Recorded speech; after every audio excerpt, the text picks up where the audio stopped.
Well, welcome everybody to the Medicaid Food Security Network quarterly meeting. My name is Julian. I'm from the Share a Strength team representing the Medicaid Food Security Network. We're just going to wait just a minute or two as people start rolling in. But as folks arrive, I did want to just also acknowledge that it seems every month after the loss, it's always something else that's a little bit crazy going on. So just want to acknowledge and hold space and send love for those affected by the shooting in Minneapolis, those affected by the shooting at the CDC, a lot of craziness around the employees of the CDC and calls for RFK Jr.'s resignation. There's a lot to talk about that is outside the scope of what we're trying to talk about this meeting, but at the same time, those things certainly do affect what we talk about and how we talk about it here. So just wanted to acknowledge that that is going on. There's probably other atrocities and sources of stress that I haven't even remembered are out there. But just want to acknowledge that we are all here together and we're all experiencing it together.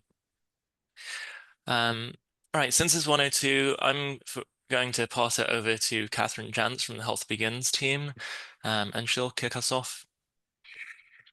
Hello, everyone. It is so lovely to see so many familiar faces and new names on this call. We are incredibly excited to have you here in our quarterly meeting. Next slide, please.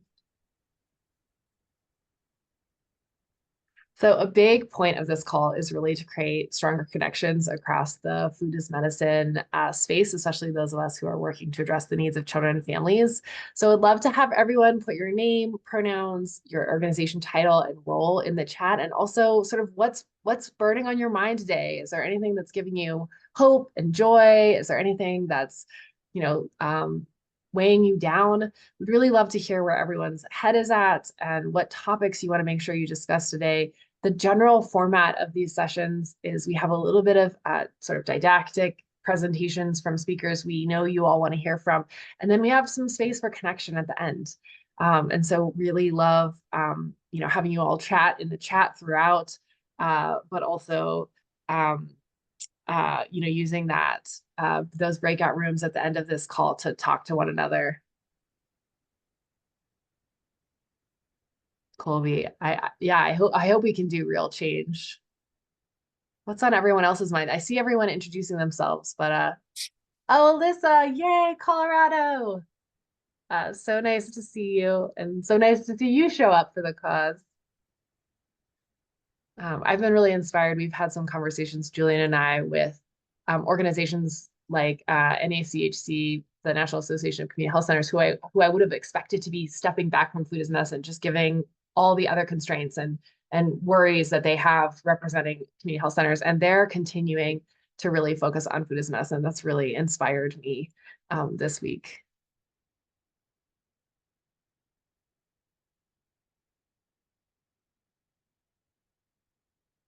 Catherine, I find all your group programs really inspiring. So love hearing about the Teens in Your Youth Development Program. I'm excited to hear you present later today. Love to hear those of you who are just now joining. We're trying to introduce ourselves in the chat, but also would really love to hear what's on your mind today. And both what are things that are giving you joy and hope, and what's plaguing you the most, or what do you want to talk to this group about? Ida, I like your question, like how can we strengthen cross-state partnerships? I think Julian and I think about this day in and day out, like how do we create efficiencies? Because so many of us are doing the same thing in new states and in different states. How do we make sure we're not all having to recreate the wheel? All right, next slide. And continue to introduce yourselves in the chat. So this meeting will be recorded and will be available on the network website, I believe just through the presentations, right, Julian? And then we don't record the breakouts. So the breakouts are just more for conversation. Feel free to chat in the chat to each other, chat to us. We want to hear from you. I'll definitely be active in the chat and really excited to read everyone's responses to what's on your mind today. Make sure you're muted. so that we can hear our speakers. But feel free to raise your hand and pipe up. We want to hear from you. This is, one of the top goals here today is connection. Next slide.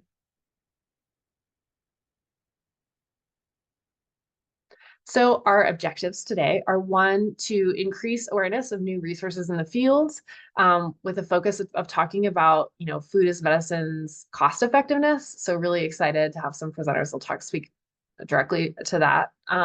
We want to share some innovative strategies and inspirational case studies. So really excited to hear from Catherine and others about how we can be using Medicaid managed care regulations and flexibilities to support food security and food as medicine. And then finally, we really want to foster collaboration and engagement, so we can all work together in this very challenging time. Next slide. And I think that's it. I'm Yeah. passing the baton back to Julian. Thank you, Catherine. Just to give a tiny bit of background about our network and about our speakers today. So MFSN is focused on creating a national network and infrastructure to get the Medicaid system more involved in and invested in addressing the food needs of children and families through increasing access to food as medicine in all its forms, with a particular focus on SNAP and WIC. And we do that through resource creation and dissemination. We do it through technical assistance, and we do it through bringing people together. We can go to the next slide. And I should also acknowledge that Share a Strength, more broadly speaking, is a child hunger organization that works in all manner of ways to support school meals and associated child nutrition programs, increasing access to SNAP and WIC, the child tax credit, and increasing family and economic mobility for folks around the country.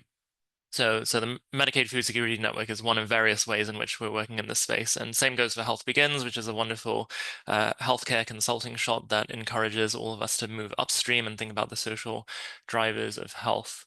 A quick plug, you can follow this link to our policy dashboard, which is one of our key resources. We can go to the next slide.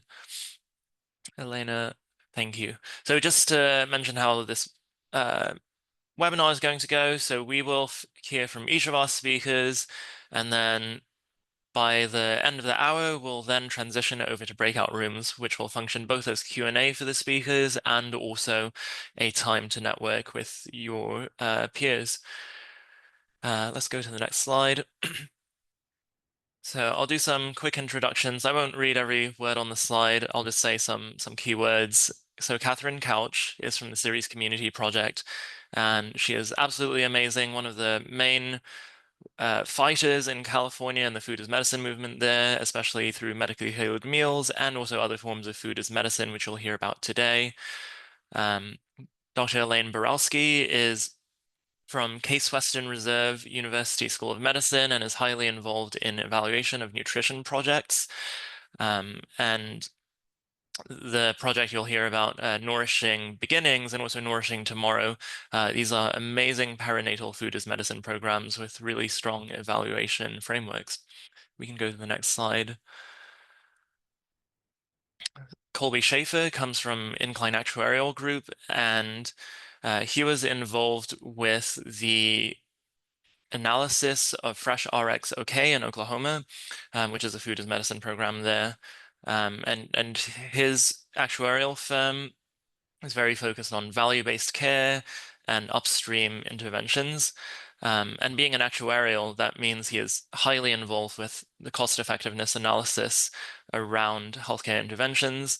If anyone is a Severance fan, I will say that for Colby, the numbers are not scary. And then Kristen McEnroe comes from CHILPI, the Center for Health Law and Policy Innovation at Harvard Law School. And she will be talking about a wonderful resource that CHILPI recently published on connecting food as medicine to local food procurement and the good food purchasing movement. But more broadly, of course, CHILPI does a ton of amazing work in the food as medicine space. All right, we can go to the next slide, and I'll hand it over to Catherine for her talk. Great. Thank you so much, Julian and Catherine, for having me here today. I'm going to talk about our perinatal work, but I'm going to give an overview of Ceres first. So if we can go to the next slide. So Ceres Community Project has been around for about 20 years. We are a medically tailored meal and medically tailored grocery provider, but also doing Produce RX through our perinatal work. We serve 4 counties in Northern California, just north of San Francisco. And a couple things that are unique about our approach to food as medicine and community health. One is that we have been, since our beginning, 100% organic, with about 67% of our food sourced from within 250 miles, and all of our animal proteins sourced within 2-county area that we primarily serve. And for us, that's about health equity and the fact that, nobody's healthy in isolation, we're healthy in a system, and all parts of that system really matter. And the second piece is our youth development program. So we launched Ceres 20 years ago with the idea of bringing teens into the kitchen and now the garden as well, to teach them how to grow and cook healthy food. And really that's, we say our upstream program. We've engaged more than 4,000 teens over the last 20 years, and we have really good data that they carry this work forward in many, many different ways. Next slide. So we serve people who are dealing with serious chronic and complex health conditions. We serve people of all ages. Last year, our youngest client was 2, and our oldest client was 102. And we also serve the entire family. And there's many reasons that we could say about that. But primarily, we serve a very low income population. So 82% of our clients living on less than $30,000 a year. Most of them are seniors, and a large proportion of them are living alone without family or caregiver support. Next slide. So why a perinatal pilot? So this really started for us. We knew that in 2022, California was going to be launching its CalAIM program, which allowed Medicaid managed care plans to cover and pay for medically tailored meals and medically tailored groceries. And we went out to a couple of our community health center partners and said in 2021 or late 2020, we're going to provide 200,000 meals next year, and we want to allocate some of those meals to really begin building some data to make the case to the managed care plans about what we thought they should pay for. And we were really excited. So within the Medicaid managed care space and the healthcare space, the whole issue is how fast can you get an ROI, right? The longer the ROI, the less likely that a plan is going to be willing to cover a population. And I think what we were really excited about is if we could show improved birth outcomes, we were demonstrating an ROI within that 1 year time frame, but we were going as upstream as you could get.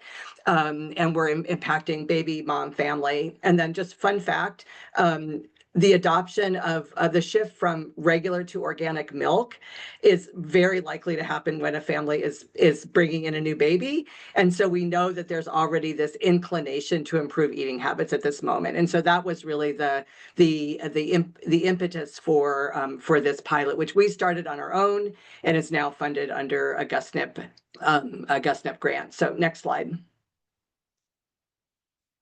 So we are working with 2 federally qualified health centers, West County Health Center, which serves a largely rural part of Sonoma County, and then Santa Rosa Community Health, which serves a more urban and suburban population.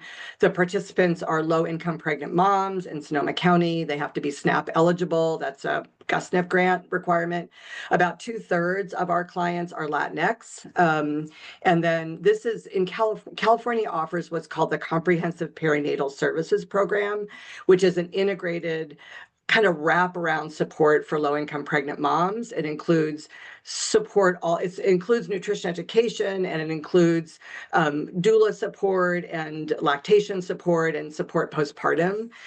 So we're really lucky to integrate this into that program. And these moms were enrolled whenever they first engaged around prenatal care, which for the most part was somewhere in the second trimester. And there's obviously some variation around that. Next slide. So what did we do? So we have, over the last 20 years, really learned that meals are a really important teaching tool. They get people, because that meal is already prepared for you, they get people to try things that they might not try otherwise. They educate people about what a healthy plate looks like, portion sizes.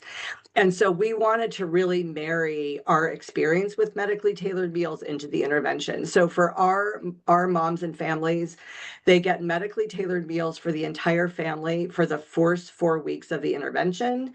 And then we switch them to produce bags that we are delivering to their home until the birth. And then postpartum, another 5 weeks of meals to really reestablish that healthy eating in that really stressful moment postpartum, when you're sleep deprived and so many other things are going on. So that was our model and the kind of the rationale for that model design.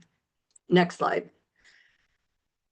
So participants. So to date, and this is only the GusNIP program, so this doesn't include our pilot previous to GusNIP, but 227 clients, 64% Latinx, 27% Caucasian. You can see their age range. So it's a pretty wide range, but most clients are between 25 and 34. Next slide. So this is some data around what we've learned so far. So, and all of these findings are statistically significant, except for the vegetable consumption data, which shows trends in the right direction, but not completely statistically significant. So 38% reported an improvement in their health, and 41%, there was a 41% decline in people who said their health was fair or poor. So we're really excited about that. Again, increased vegetable consumption and fruit juice, 100% fruit juice consumption. And then I think, for you guys, this is really important, but all measures of food security improved. So no worry about food running out. Food always lasted and could always afford balanced meals. So those are, I think, pretty significant in terms of the food security findings. And then next slide. So this is also, I think, really important for what we were trying to do with the managed care plans. So our participants were 19% less likely to have babies with a low birth weight compared to the California data for Medi-Cal members in 2024. And 35% less likely to have preterm births compared to the 2023 data for Medi-Cal members in California.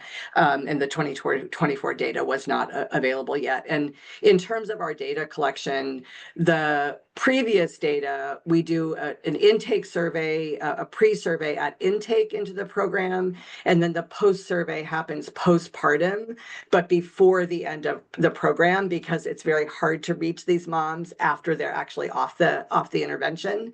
And then this data was reported to us directly from the health centers that we work with. Next slide. So dropped out early. I think this is really important for us to all be paying attention to what works or doesn't work about an intervention. And really the big challenge here is the fact that we are delivering to people at home, and many of these moms are working. So very different than our normal population who are living with serious and chronic health conditions, who are, for the most part, are not working, can't shop or cook. This is a very still active population. And so we lost of the 40 people who dropped out, 28% was delivery day. A small portion did not like the food. At 15%, we lost contact with the client, and 10% had a pregnancy loss or completion or complication. So again, I think, when you were designing these interventions, it's really important to understand the population being served and to design interventions that really work with that population. Next slide. So again, I think some, lessons learned. Partnering with the FQHCs really worked for us. They really knew these moms. They are wrapping around these moms, and they were able to really share the value of the program and send us moms who are really interested in participating. Choice is important. If we were not doing this through GusNIP, we would give moms choice. Like, do you want prepared meals the entire time you're going through this pregnancy? Do you want meals for some part of the time and groceries for some part of the time? Like, what is the intervention that really works for you and makes the biggest difference? And we had a fair number of moms just because they were working or because they weren't feeling great, really wanted prepared meals the whole time. Obviously, we weren't able to do that because of the constraints of the GusNIP grant. And then we originally wanted to do nutrition education classes. And these moms are busy. Getting people to come to class is really difficult. They wanted written material, so we've developed toolkits of material for them. And again, home delivery not ideal for all clients. Last slide. And this is just a story of one of the moms that we worked with. You guys could read that.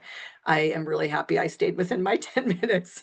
And I'm happy to answer any questions in the breakout groups. We're really happy with the data that we're seeing, especially around birth weight and birth term. Again, because that's where we think the ROI is for health plans, and we are actively sharing this data with the managed care plan that we work with.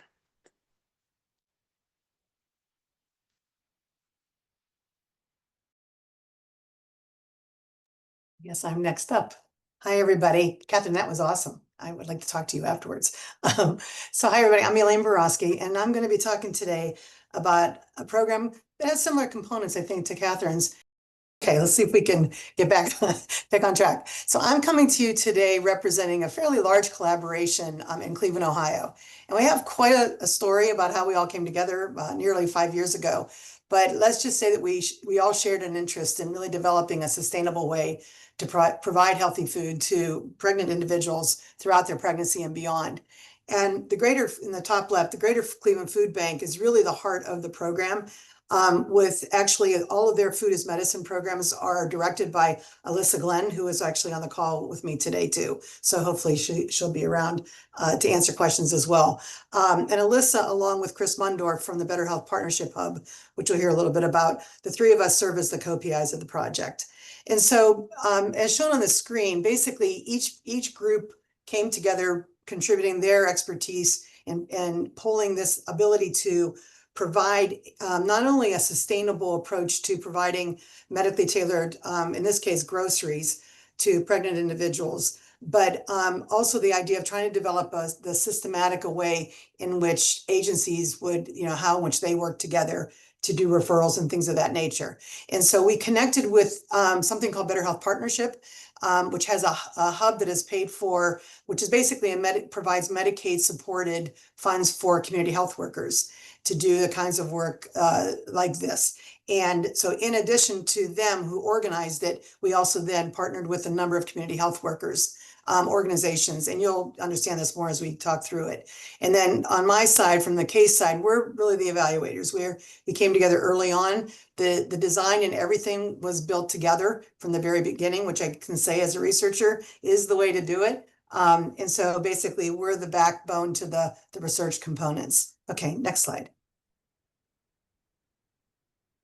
So what is it? As we said, it's a new program. It's for Medicaid eligible patients, pregnant individuals that live in our county, which is surrounding Cleveland. And it is intended to try to align these two support systems with community health workers and the food bank to really provide this access to not only medically tailored groceries, but also addressing the other social needs that we know intersect. And so this program really took about 18 months to develop. We developed with community partners and our CHWs that were engaged from the community organizations. And you can see on the right, these are the goals of our study. So there's a program, but really what I'm talking about today is the study that surrounds Nourishing Beginnings. And so clearly it's as Catherine mentioned, it's the improving maternal and baby health outcomes. It's reducing food insecurity, reducing stress and depression, which we believe has an indirect effect, as well as increasing home cooking and time from referral service to delivery. Next slide, please. So the study involves basically 160 pregnant individuals that were referred to this community health worker hub. So they came not as patients, but came in via the community. They had to be 18 years old, less than 22 weeks pregnant at enrollment, English speaking, and everyone obviously is Medicaid eligible and low income. And then all the participants are linked to a community health worker that's associated with that hub. And this is changing over time, but we have basically 6 agencies that worked with us, and any given time, 8 to 10 community health workers. And so once they were enrolled in this project and had to go through the battery of our own, baseline data, they were randomly assigned to 2 intervention arms. So they either received these medically tailored groceries from the food bank, along with recipes for a family of 4 based on their own preferences, which was delivered to their home every 2 weeks. Or they received financial assistance, which in the way of Cash App deposit, sorry, my head is a little bit still shooken up, navigation, and along with navigation to the food retails in options in Cleveland. We see them at baseline at 8 weeks after they first start the intervention, near and around the delivery, depending on whether we can catch it in time, and then 3 months postpartum. Next slide. And so this is kind of a nice layout that shows really what everybody gets in the study. So when they are enrolled, we see that we have them give them the cooking tool survey at the top right. There's an assessment of what they need in their kitchen. They receive up to $100 in cooking tools at the very get-go. They get the ongoing CHW. They get assistance to joints to enroll in SNAP or WIC if they aren't already. But most, I think we have almost 65 or 70% that are already in SNAP or WIC at baseline. And then in addition, some information about produce perks, and then they are randomized. And you can see to the bottom, as I kind of mentioned, each, one is basically a food box delivery, and the other one is cash in a Cash App account. Next slide. So this is our, I know sometimes these kind of things make people's heads spin, but I think it helps because I'm not going to talk about a lot of it, but this gives you an idea of what our model is of what we're trying to test. I mean, obviously to the far right, the long-term outcomes are basically the maternal and the baby outcomes. That's what we hope to see the impact on. But we're also very interested in these mediators and the proximal outcomes. Does it help to improve prenatal care visits? Does it change food insecurity? More importantly, or very important, is the diet and nutrition. And I'll talk a little bit about that. Is that the mechanism? If we find that it is impactful, how does it work through the diet itself? And then a whole series of psychosocial variables. Okay, next slide. So currently we are done enrolling. You'll see that it says 158. We've actually recruited 162, but right now we've pulled out 4 that had multiple births. And so that the number is at 158 for right now. You're going to see the numbers that I give you, 79 in each group. 51 of them are still currently receiving the intervention. We've had 104 of them basically finish all the way to the 3 months. We have lost 7 to follow up, but 114 babies have been born. And only sadly, but 1 pregnancy lost so far. Only 1 pregnancy lost, thank God. The intervention itself, I think you can see that the food bank does an amazing job providing total almost 3,000 boxes over these for these individuals. And then the program has also given out about 37,000 in cash through the second arm, as well as providing funds for their data collection. Next slide. Okay, so this I just wanted to show you what is the basics, give you a basic background understanding. Similar to Catherine's, I think, the core of our group is under 35, and that core group being 25 to 34. And also it is a predominantly lower educated, predominantly minority, so 81% Black or African American, 8% Hispanic. And the income is substantially lower than I think any of us could imagine. But the vast majority of them are making under 25,000. But on the other hand, that's also, they are Medicaid eligible. Okay, next slide.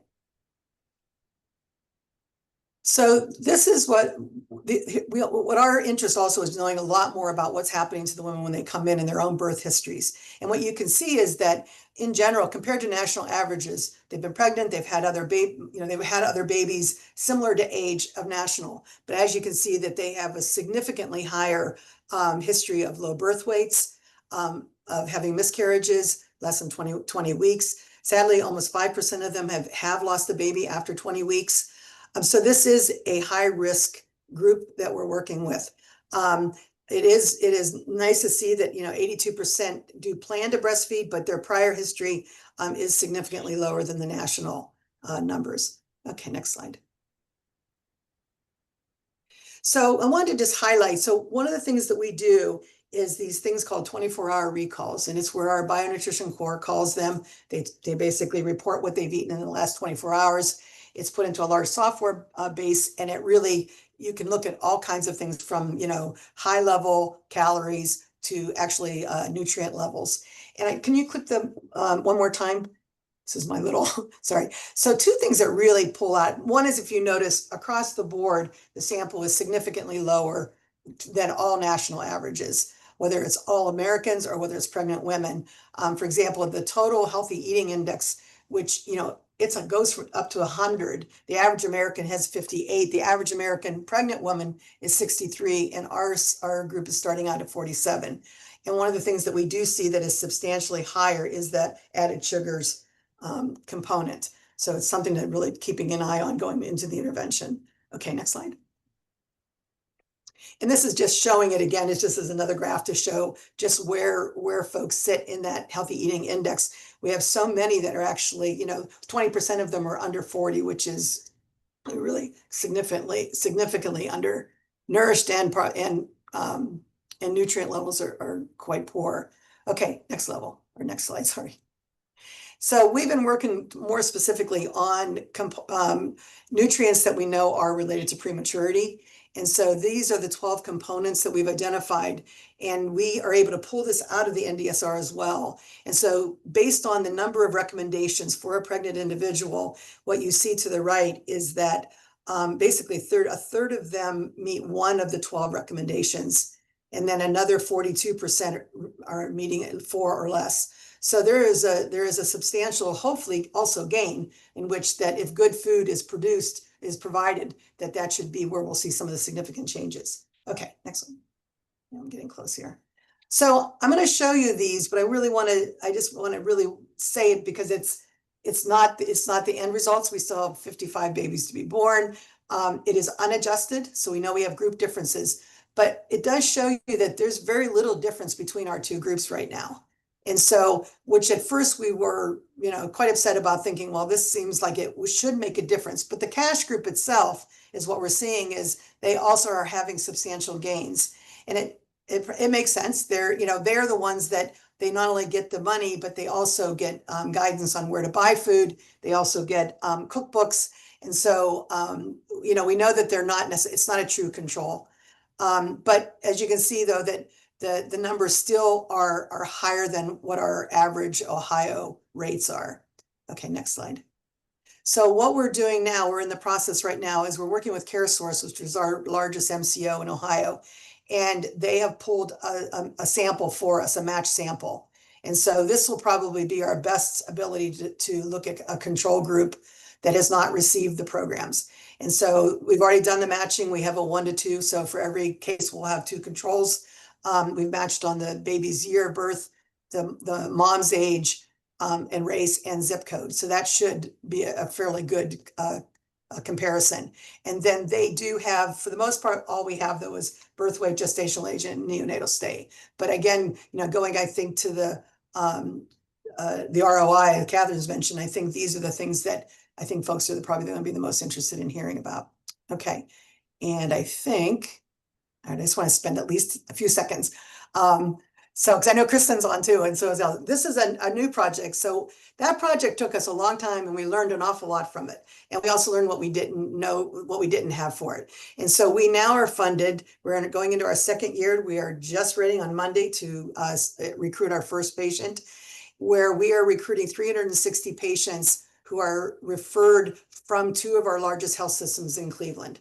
And they will be, rather than doing a cash arm, so each of these hospital systems already have food as medicine clinics where folks come and pick up groceries and they get referred in an official referral system, and they come pick it up. We would like to compare that usual care arm to Nourishing Beginnings, which is just the home delivered meals. And then we're going to try, I think, again, like what Catherine mentioned, is adding a 3rd arm where we're doing a very intensive educational component that intensive in the sense that it's all social media, texting, things of that nature that provide, both training as well as support around the boxes of food that they're receiving. And I know, Julian, I'm out of time. So any questions about either one of these projects, I would be lovely. And I know Alyssa and Kristen would probably be happy to also end our breakout. Thank you. Okay, good afternoon, everyone. Um, Going to get a little more nerdy, and as Julian had indicated at the beginning, these are not scary numbers. But I think similar vein what Elaine went through, there is kind of a small sample size here. I think these are, you know, everything that's being presented today, great pilots. We don't want to see it to scale. And that was the hope here with this analysis is it scalable? And so we'll dig into it a little bit here. So we'll go to the next slide. What brought me here today? I think this is actually really important. So I'm an actuary by trade. And I've been doing that for mostly 20 years, and most of it has been literally pushing around billions of dollars for healthcare. I think doing well, doing it ethically, but generally involved with Medicaid programs, representing states, helping price out capitation rates. That's all well and good, but you can kind of get stuck, especially in my line of work, just doing that and not feeling like you're having an impact.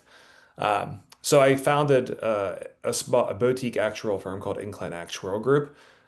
We wanted to do some of that, but help providers, help charitable groups such as Fresh RX Oklahoma, which brought me here today, but really have an impact, have real change. And some of our earlier projects actually did involve some like weight management studies, looking at some of the programs that are available for diabetics under Medicare. So that was a helpful background for looking at alternative approaches, whether it's food as medicine or even GLP-1s or other avenues like we're discussing today, and seeing what potential savings analysis could be. Because that is a number one question to get answered before whether it's an employer, whether it's a state Medicaid program, anyone, before they adopt it. I'm very much out there networking with folks. On LinkedIn, et cetera, conferences. That's how I got connected with Aaron Martin at FreshRx Oklahoma. It was actually through a mutual connection of ours who does a lot of work in the value-based care space. And when I talked to Aaron, there was about 200 people through their initial pilot, I think it was in Tulsa. There was really promising results. And knowing some of the work I've done before with some of the weight management program analyses, I knew there was a really opportunity here. And why do an actuarial study and what's really needed? Well, when you're going through some actuarial analysis, there's an additional level of rigor that is required for an actuary to sign off their analysis, have another actuary understand it. And generally, you might have actuaries on the other side of the table, whether it's a health plan or also working with the state. They need to infer that and they need to develop their own assumptions. So, always it helps to have that level of rigor behind one of these type of models. So let's get into the actual analysis. So the first piece of data to work with was the pilot itself. Again, I said credibility concerns. As far and what credibility means is it's like a small sample size warning. Right. So if you don't have enough people, here we have about 200 participants, all well and good. You want to see it, a larger scale. You want to see multiple locations, et cetera. But still, even with 200 people, looking at their impacts within just a year, very notable BMI and A1C decreases. You can see this table to the right. On average, almost a 30% decrease in BMI, 6% decrease in their A1C score. We also looked at the percentiles of this group. And this is important because we're going to do a lot of scenario analysis in our modeling. We're not just going to assume this average and that's just going to happen as you scale. Things can get better, maybe. Things could get worse when you scale. So that was really important why we looked at the percentiles. But even then, there was improvement on the low end. So that's on you know, just the impact of a health outcome. And we're going to tie that to the medical cost savings as well. So go to the next slide. Methodology, a lot of words here. The key thing is we had to connect the pilot information from, the pilot results from Aaron's group and connect it to real data. What we were focused on is looking at diabetic population Medicaid. So this project was last year. We had put facilitated a data request to Oklahoma Healthcare Authority, which oversees the Medicaid program in Oklahoma.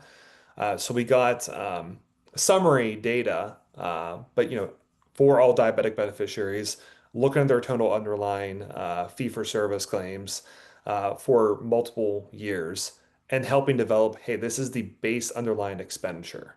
Um, it wasn't robust enough where we're looking at risk scores or anything like that, but we really wanted to settle what is the baseline from a cost perspective for diabetic Medicaid beneficiaries in Oklahoma. Uh, we then have to connect that to the pilot data. So how do we connect that? We want to look at total cost of care reduction or potentially increase, depending on when we go through the scenario modeling. So we leverage a few different studies. One of the ones was a study on connecting BMI to total cost of care reduction from some other projects that I had done in the past. We also came across some other studies as we worked with Erin and her group that looked at tying to A1C decreases or the combination A1C and BMI. Sample size, again, I mentioned this is a bit of an issue. I see there's a question in chat and happy to discuss more in the breakout later, as far as credibility.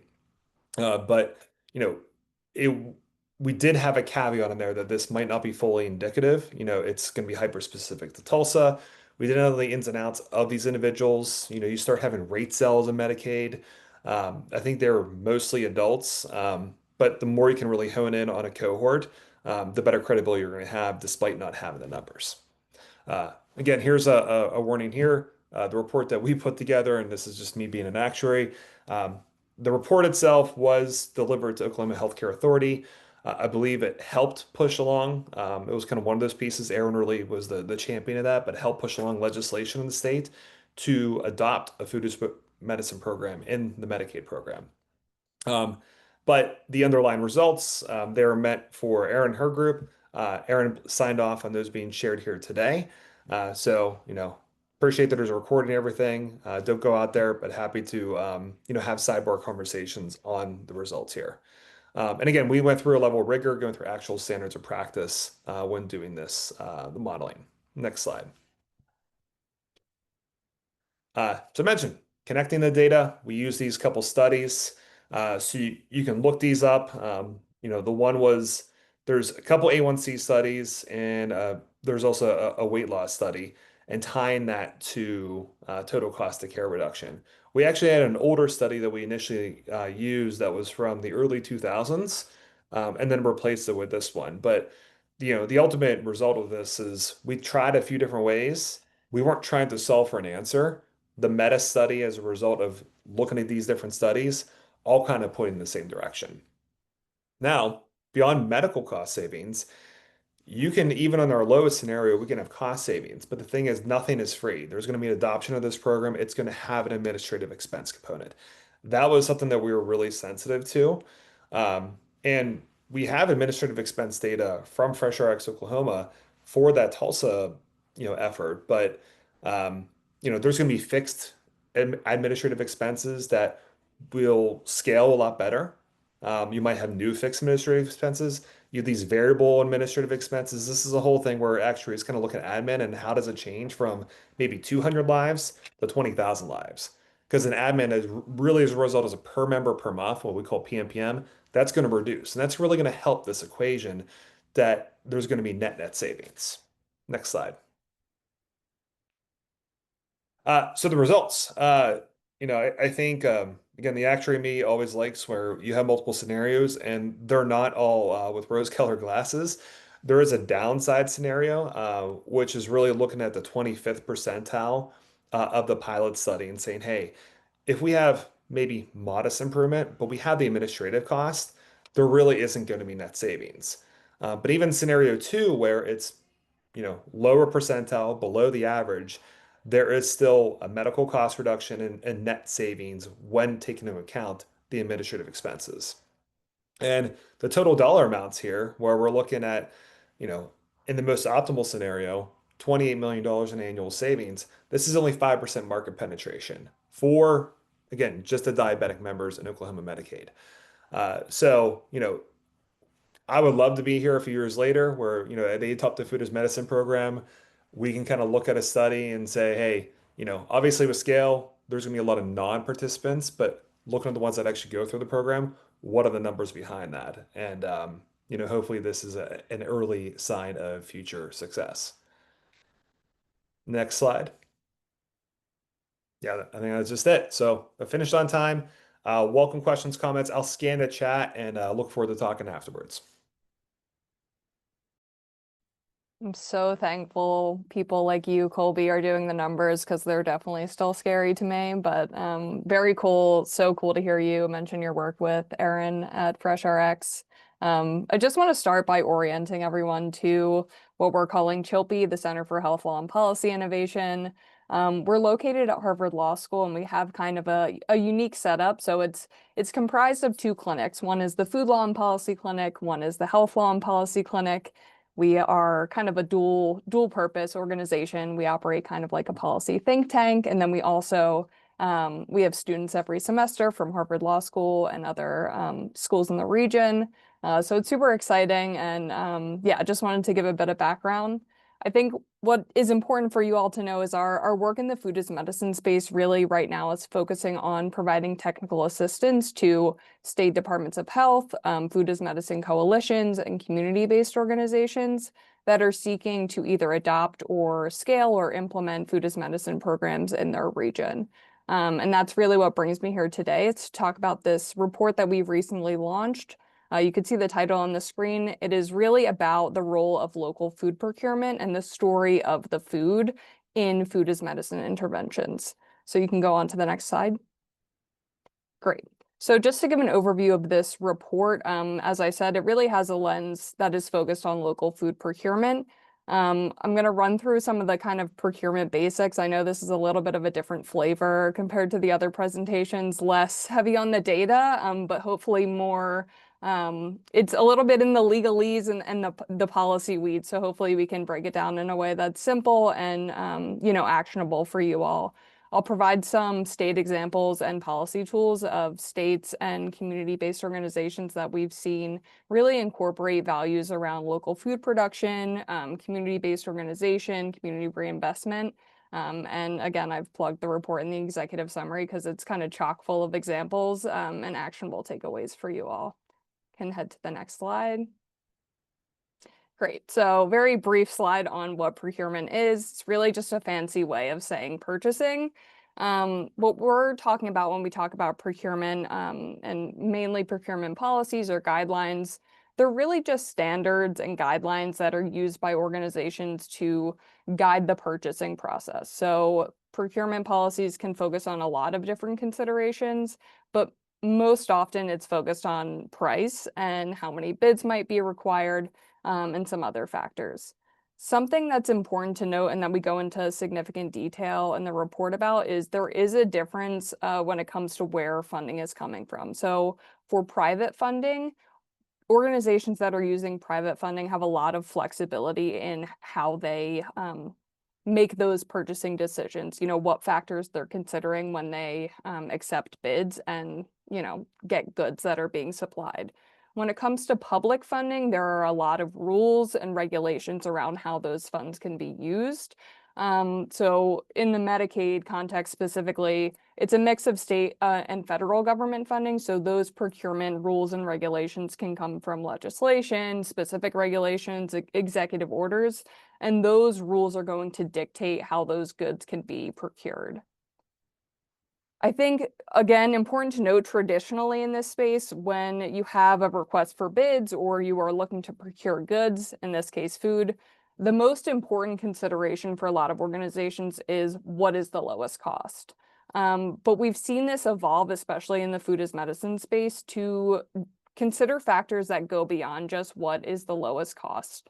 I think a lot of times we see these taking the form of preferences for local food, a lot of preferences for small organizations, community-based organizations, or ensuring environmental sustainability.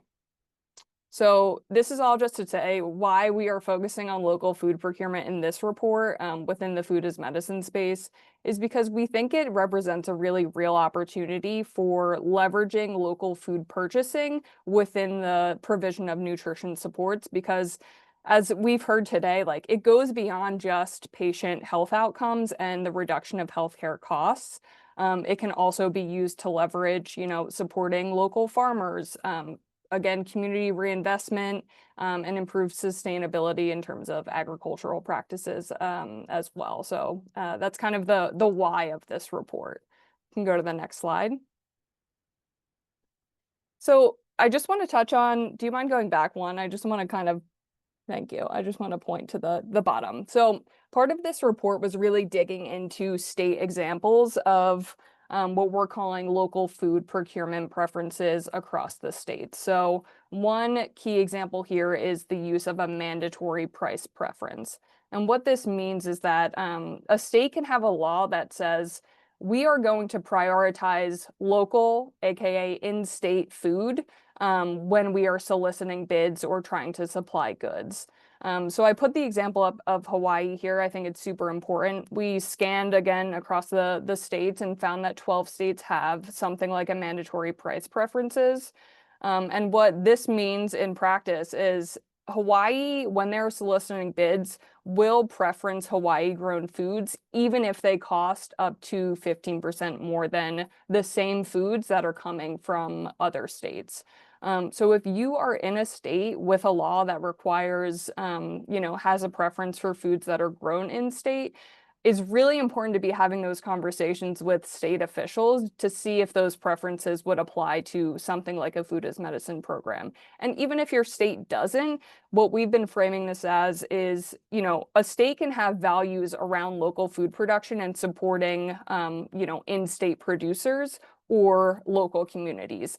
And the more you're having that dialogue around, I'm a community-based organization and I source primarily from, the 50-mile radius. Having those conversations is really important because this is an opportunity to, again, not just improve health outcomes for the patient populations, but keep those dollars circulating within the community at hand, and again, align those procurement values with your state's values around the food system as a whole. So now we can go to the next slide and get more into what I would deem to be the exciting, like, what are we actually seeing on the ground in terms of policy tools that are being used by states who really want to combine forces and talk about local food procurement, talk about community-based organizations in the context of implementing food as medicine programs. So I've grouped this into buckets here. So Medicaid Section 1115 demonstrations is kind of the first bucket that we evaluate. And Hawaii was super exciting to us because it was the first state to explicitly integrate local and community-based sourcing in their 1115 extension application. And I put the language on the screen because I think it's super important to see how explicit they were about it. So within their 1115 application, they stated that the state will encourage the inclusion of local growers, community gardens, and other CBOs explicitly to support the purchase of locally grown food and strengthen the state's intrinsic food system. So that to us was kind of a key example of a state that's going above and beyond and saying we want to be strategic and intentional about leveraging the existing resources and ag system in our state when we are implementing food as medicine interventions. And then the other half of this is really around guidance. So guidance for implementing Section 1115 waivers. In Massachusetts, we saw the encouragement of ACOs, aka MCOs, to partner with community-based organizations to do the actual provision of food as medicine services.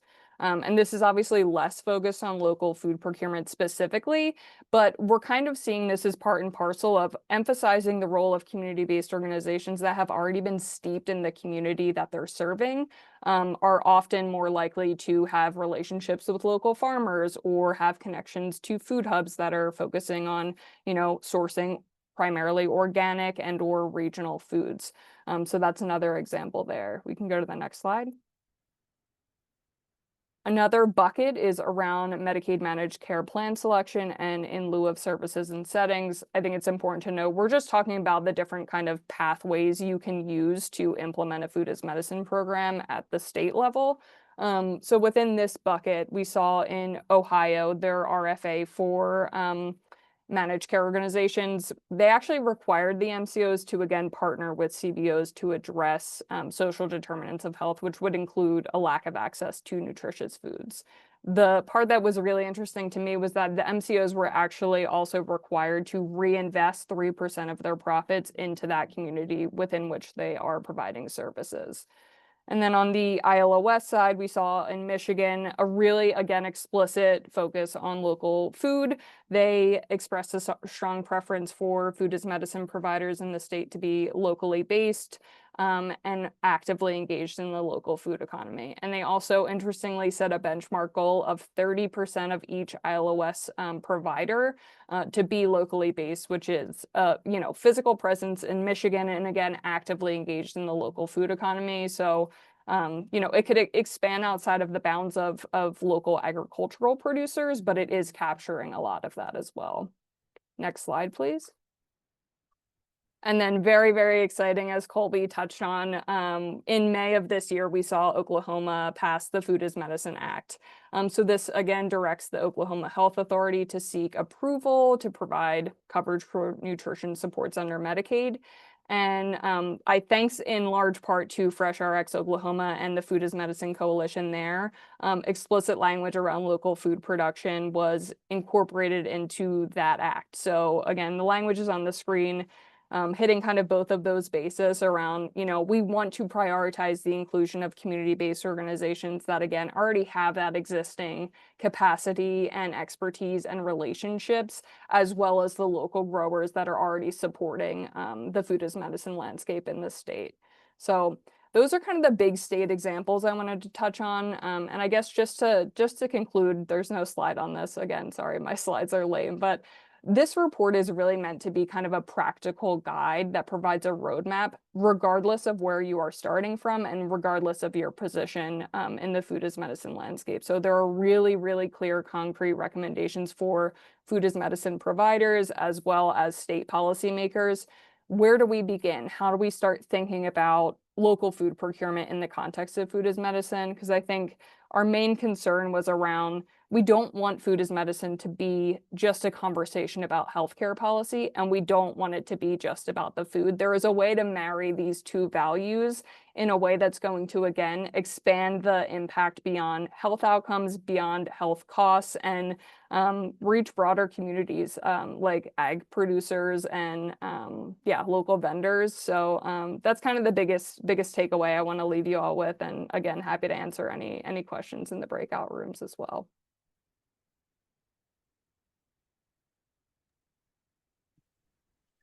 All right, thanks everybody. Thanks for the great presentations. And I think I just want to lift up something that Kristen just said, which is the marrying of different sectors. I think we're at a time where to get enough political buy-in to make food as medicine happen, it can't just come from the people who want health. It needs to come from a multi-voice chorus saying this will help both healthcare outcomes, but also help with local economies and sustainability. So I hope you all kind of caught a sense of the thread that we were trying to make between all these speakers of saying food as medicine has value, and we can communicate that value and quantify that value across multiple fronts. And it's something that's just more important than ever, given the coming cuts to SNAP and Medicaid and threatened cuts against WIC. It's really important that we make all of these programs work together. It's still very important to connect everyone who's eligible to SNAP and WIC, and it's also important to advocate for these additional programs so that low-income folks who are at risk of diet-related illness or have diet-related illness today can get connected to comprehensive interventions. So with that, I will transition us to our breakout rooms, and that's what we'll be doing for the next 20 minutes or so, and then we'll come back together in the last couple of minutes just to say goodbye to everybody in one space. But thank you again for being together. Sorry about the major attack and disruption to our togetherness, but I appreciate everyone for getting right back onto the bus. Let me also say this will hopefully not be the first nor last time that all of us see each other in a space like this. We'll have another quarterly convening in a couple of months. We haven't set the date yet for that, but that will be coming. But in the meantime, yeah, please send an email to the MFSN email. That is regularly monitored. It helps us like direct it to members of our team, but great discussions. Please have a good rest of your day.